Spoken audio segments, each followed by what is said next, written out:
there is this quite surreal photo on the Times website and also, on social media, the lone Ukrainian flag among the rubble of this decimated village.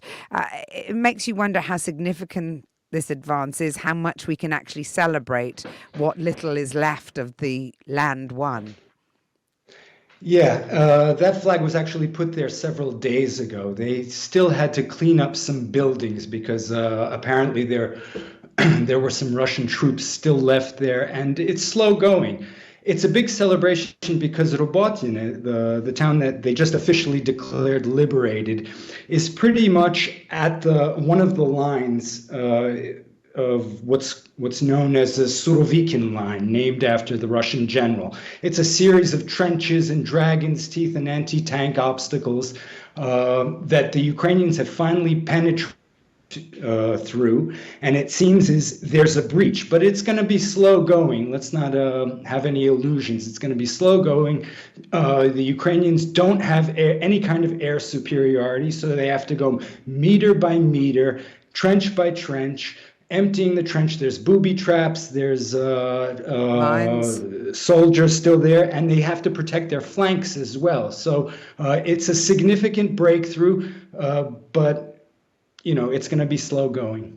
And is this an indication? I mean, you described there the sort of painstaking centimetre by centimetre counteroffensive. Is there a sense that this is how the counteroffensive is going to go on? Well, it will. You have to take that as a given. It's going to be slow. That said, at some point, the Russians don't have enough reserves to plug the holes.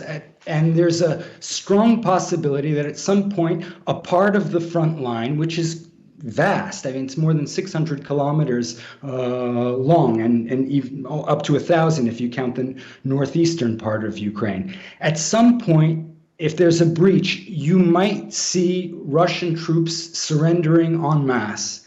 And then it would be a quick run. Now that the first defensive line has been breached, the second and third defensive lines protecting cities aren't as densely packed with mines. And also the Ukrainians have adjusted. They figured out a way to detect minefields with thermal drones. By detecting the heat at night. They've got the cluster munitions sent by the United States, which are very helpful in clearing trenches. And they're also, chipping away at the rear, the logistics ammo depots. What's your sense of where Russian morale is? Because it must be pretty low. They must be wondering what the hell they're doing there, and particularly after last week's the demise of Prigozhin and so on.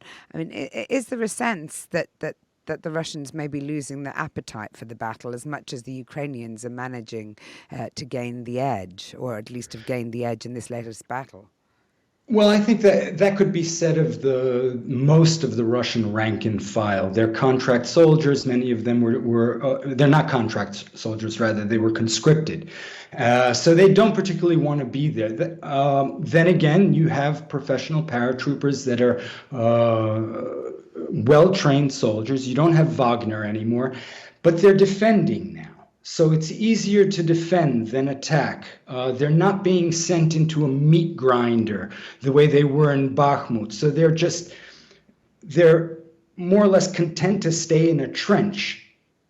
And that's better for morale when you're being constantly sent into a meat grinder in one direction, and then your own troops are threatening to shoot you if you decide to retreat.